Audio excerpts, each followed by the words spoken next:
Okay, today we're going to be talking about the wet and dry gum method for making emulsions. First, I'm going to start with wet gum. So I have my water, I have my canola oil, and I have my acacia.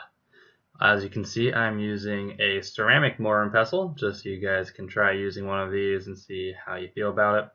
First, I'm going to triturate my acacia. As you can see with these, you have to start in the middle and work your way out when triturating. They're shallow and wide, so just make sure you understand that before you start doing anything.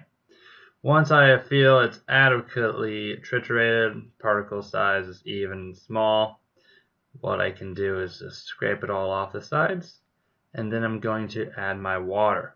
So the difference between wet gum and dry gum is wet gum, you add your water phase first.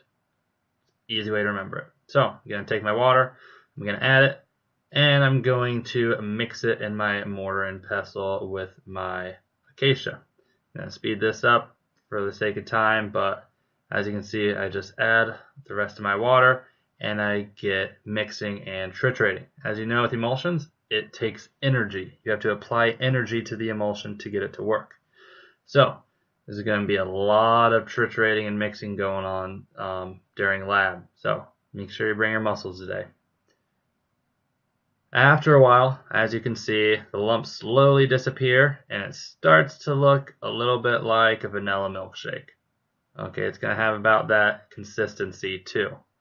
So, after you get all of that done, and it'll take a while, it could take 10-15 minutes if you're not really trying that hard, but if you're trying hard and you're putting some muscle into it, it could go faster. Just, don't overexert yourself. If you cramp up, take a break.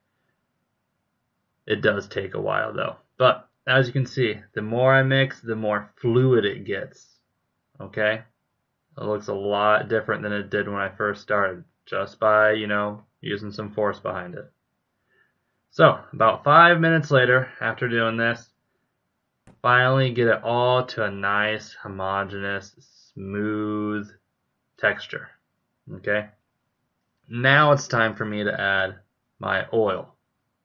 Alright? So I'm just going to leave my pestle there. I'm going to take my oil, and I'm not going to dump it all in at one time. Okay? I'm going to add it in parts, about 10-20 mils at a time. Okay? I'm going to take it, put it in there, triturate and mix it some more, apply more energy. Again, this takes a little bit of time, about 3-4 minutes, but not that long. Okay? You're just going to finish adding the rest of your oil. It should go pretty smooth after this. The hardest part is getting that water and the acacia mixed together. As you can see, I got it all done here. It's nice, smooth, and consistent. And next, we'll talk about the dry gum.